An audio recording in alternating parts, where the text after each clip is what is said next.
Yes, students, now part 2. From 12 paragraph we need to start. हमने अब तक किया था कि for 2 times जो ब्रूनो है he had just he was befilled when in first time he had drunk the poison and the second time he had drunk the engine oil, but the engine oil was having no effect on him. Let's start with the 12th paragraph. The months rolled on, and Bruno had grown many times the size he was when he came. He had equaled the Alsatians in height and had even outgrown them, but was just as sweet, just as mischievous, just as playful. And he was very fond of us all. Above all, he loved my wife and she loved him too. तो कहते हैं कि months गुजरते गए और Bruno जो था हमारे अल्सेशियन डॉग्स के जितना हो गया और इवन उनसे भी ज़्यादा बड़ा, आउटग्रोन उनसे भी बड़ा हो गया, ठीक है।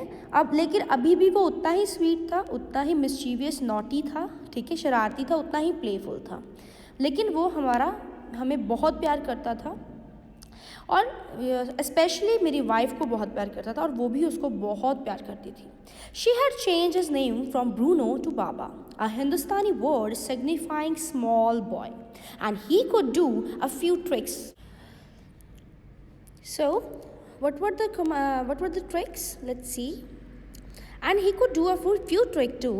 At the command Baba wrestle or Baba box, he vigorously tackled anyone who came forward for a rough and tumble.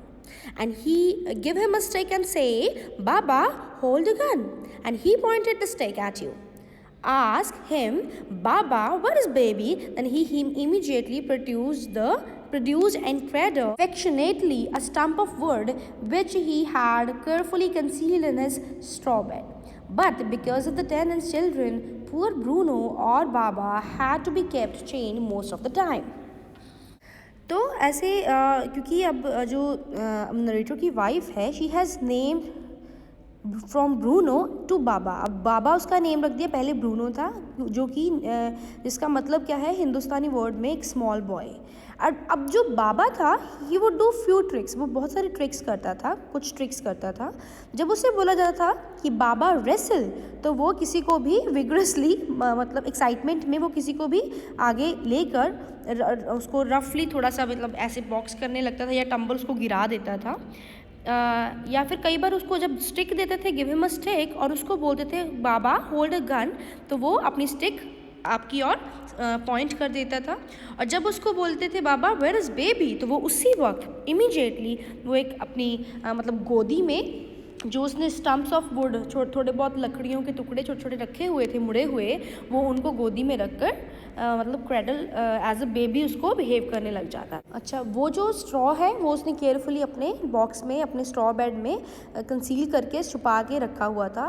But क्योंकि टेनेंट्स जो थे हमारे किराएदारों के चिल्ड्रन की वजह से बाबा को मोस्टली चेन करके रखना पड़ता था, बांध के रखना पड़ता था. Now let's see the 13th paragraph. Then my son and I advised my wife and friends, advised her too, to give Baba to the zoo at Mysore. He was getting too big to keep at home. After some weeks of such advices, she at least consented. And hastily, and before she could change her mind, a letter was written to the curator of the zoo. Did he want a tame bear for his collection? He replied yes, and the zoo sent a cage from Mysore in a lorry a distance of 87 miles, and Baba was packed off. So what they say in 13th paragraph कि then कि मतलब narrator बोल रहे हैं कि मेरे सन और मैंने एडवाइस किया मेरी वाइफ को, इवन हमारे बहुत सारे फ्रेंड्स ने भी एडवाइस किया कि बाबा को मैसूर ज़ू में छोड़ देना चाहिए, दे देना चाहिए, क्योंकि ये बहुत बिग हो गया था घर पे रखने के लिए. तो इस तरह के बहुत वीक तक एडवाइसेस के बाद एट लास्ट मेरी वाइफ ने मान गई, कंसेंट कर दिया, मान गई.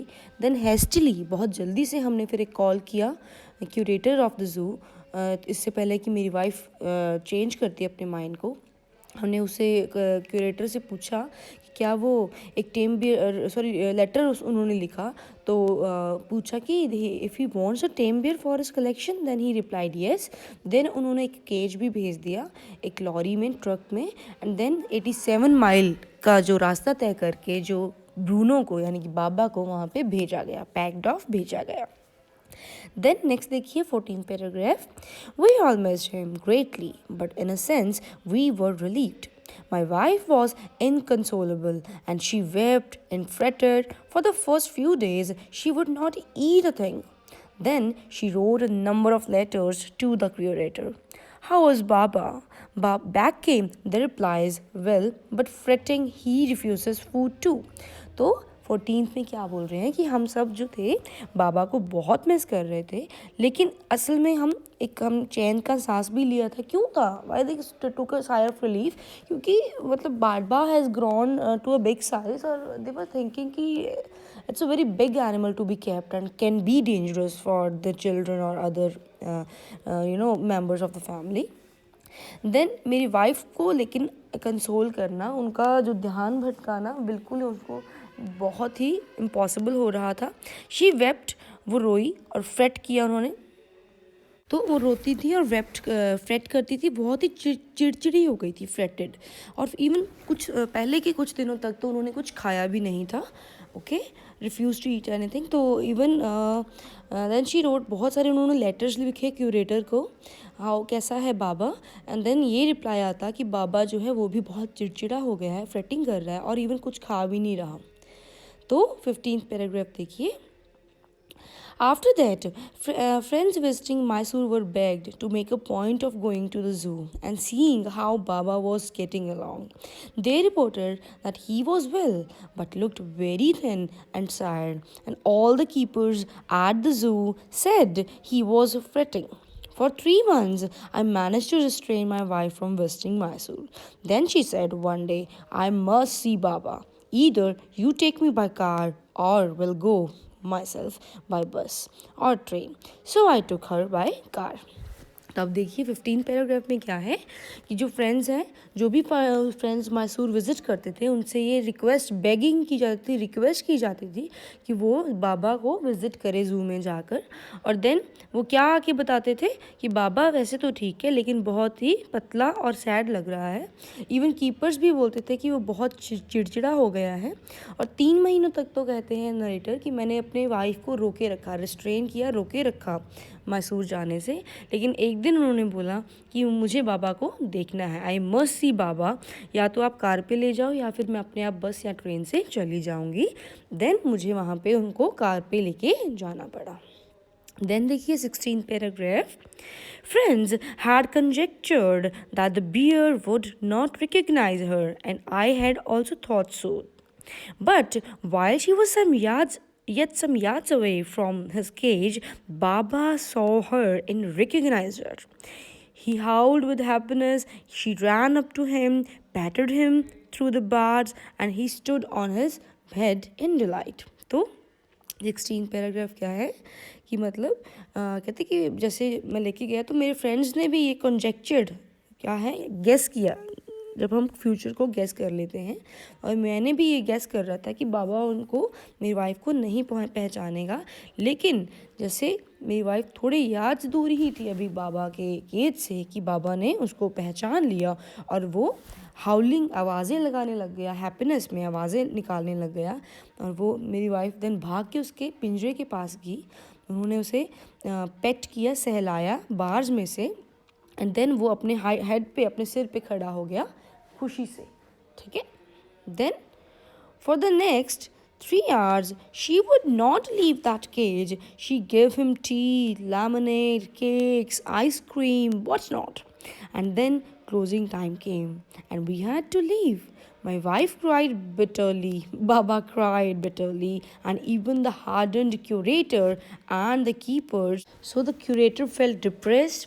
As for me, I had reconciled myself to what I knew was going to happen next. तो नेक्स्ट 3 आवर्स के लिए नरेटर बोल रहे हैं कि मेरी वाइफ वहीं पर केज के पास बैठी रही. उन्होंने बाबा को सब कुछ दिया, टी, लेमनेड, केक्स, आइसक्रीम, क्या नहीं दिया.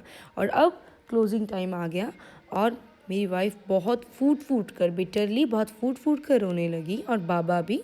और इवन जो हार्डन्ड, बहुत ही स्ट्रिक्ट क्यूरेटर थे, कीपर्स थे, वो भी क्या हो गए, ऑल्सो डिप्रेस.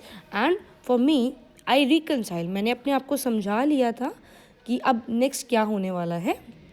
देन 18 पैराग्राफ देखिए see here in the way how Baba and narrator's wife they had a bond and how they were just spending the time.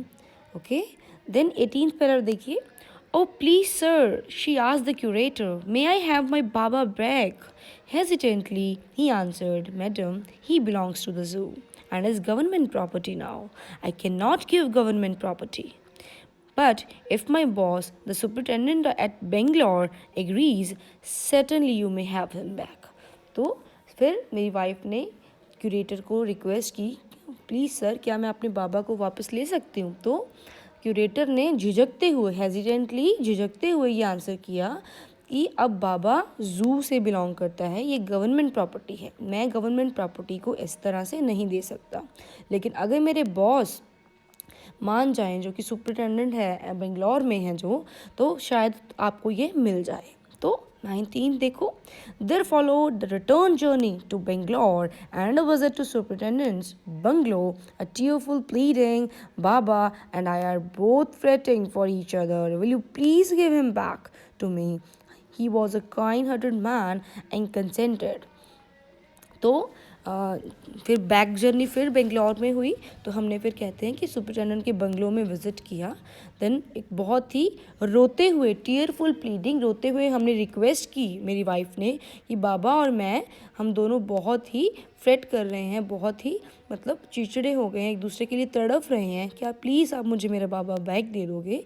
तो वो जो मैन था, he was very kind hearted और वो मान गया. And then not only that, he wrote to the curator telling him to lend us a cage for transporting the bear to Bangalore. तो उसने सिर्फ यही नहीं किया, उसने इवन एक लेटर भी लिखा क्यूरेटर को कि वो हमें एक केज दे ताकि हम बाबा को बेंगलोर तक लेके जा सकें, ट्रांसपोर्ट कर सकें. Then C 20th paragraph. Back we went to Mysore, and again, armed with the superintendent's letter, Baba was driven into a small cage hoisted on the top of the car, and the cage was tied securely, and a slow and a careful return journey to Bangalore was accomplished. तो हम दोबारा से मैसूर आए. इस बार हमारे पास वो superintendent का letter भी था. तो बाबा को बहुत ही एक छोटे से केज में, जो कि कार के टॉप पर हॉइस्ट किया गया, रखा गया था अच्छे से, और उस केज को बांधा गया था सिक्योरली. अब ये बहुत ही स्लो और केयरफुल जर्नी हमने तय की बेंगलोर तक, ये कंप्लीट हो गई. देन देखिए first 21st. Once home, a squad of coolies were engaged for special work in our compound. An island was made for Baba. It was 20 feet long and 15 feet wide and was surrounded by a dry pit or moat 6 feet wide and 7 feet deep. A wooden box that once housed fowls was brought and put on the island for Baba to sleep in at night. Straw was placed inside to keep him warm, and his baby, the Nal stump, along with his gun, the piece of bamboo, both of which had been sentimentally preserved since he had been sent away to the zoo, were put back for him to play with. तो देखिए, तो जैसे ही कहते हैं हम घर पे आए, हमने देखिए स्क्वाड ऑफ कूली, बेटा this is a collective noun. तो एक कूली के मतलब स्क्वाड को, यानी कि उनके ग्रुप को बुलाया गया एक इम्पॉर्टेंट, एक बहुत ही स्पेशल वर्क करने के लिए हमारे कंपाउंड में. कंपाउंड यानी कि आंगन. तो कहते हैं कि अब एक आइलैंड बनाना था हमें बाबा के लिए, जो कि 20 फीट लॉन्ग हो, 15 फीट वाइड हो, और जिसके सारे सराउंडिंग एरिया में पिट हो, गहरा, इतना भी गहरा नहीं, पिट हो जो कि गारे से, मोट से भरा हो, और ये जो पिट है ये 6 फीट वाइड हो, 7 फीट डीप हो. देन एक वुडन बॉक्स, जो कि जिसमें पहले हाउस मतलब कुछ ऐसे ही फालतू की चीज़ें, फाउल्स रखी गई थी, अब वो उस आइलैंड में रखी गई ताकि बाबा अपनी रात वहाँ पे बिता सके. फिर जो वो स्ट्रॉ थी, जो पराली वगैरह थी, जिससे बाबा बहुत ध्यान से अपने पास रखता था, है ना, स्टाम्प्स वगैरह, जिसको वो बेबी बनाता था, गन बनाता था, ऑल दैट थिंग्स. स्ट्रॉ भी पहले तो रखी गई आइलैंड उसमें बॉक्स में ताकि उसको वार्म रखा जाए. देन बाबा का बेबी जो था, नाल्ड, मुड़ी हुई जो थी, ट्विस्टेड स्टम्प्स जो थी, ठीक है, अलॉन्ग विद, और उसका जो गन थी पीस ऑफ बैम्बू, ये सारी जो कि बहुत ही इमोशनली सेंटिमेंटली संभाल के रखी गई थी, क्योंकि बाबा को जब भेज दिया गया था ज़ू में तो नरेटर की वाइफ ने सारी चीज़ें संभाल के रखी थी कि दोबारा से बाबा के पास छोड़ दी गई उसके बॉक्स में ताकि वो खेल सके। अब 22nd देखिए, in a few days the coolies hoisted the cage on the island on to the island and Baba was release. He was delighted, standing on his hind legs. He pointed this gun and cradled his baby. My wife spent hours sitting on a chair and there while he sat on her lap. He was 15 months old and a pretty heavy too. तो थोड़े ही दिनों में जो Coolidge थे उन्होंने island बना दिया, सारा केज रख दिया अच्छे से उस पर, और बाबा को वहाँ पे खुला छोड़ दिया गया। तो बाबा बहुत खुश था। कभी वो अपने पिछली हैंड लेग्स पर, पिछली वाली लेग्स पर खड़ा हो जाता था, कभी बेबी को पकड़ता था अपनी वही ट्विस्टेड स्टम्प्स को, और कभी वो अपनी गन को पॉइंट करता था। तो मेरी वाइफ घंटों वहाँ पर बैठे हुए गुजारती थी उसके साथ जब बाबा उसकी लैप में बैठ जाता था। बाबा अब 15 मंथ ओल्ड था और बहुत हैवी भी हो चुका था। तो लास्ट पैराग्राफ देखिए बेटा, the way my wife reaches the island and leaves it in it is interesting. I have tied a rope to the overhanging branch of a mango tree with the loop at its end. तो जिस तरह से मेरी wife जो थी वो island तक reach करती थी और जहाँ जैसे वो वापस आती थी वो बहुत ही इंटरेस्टिंग था.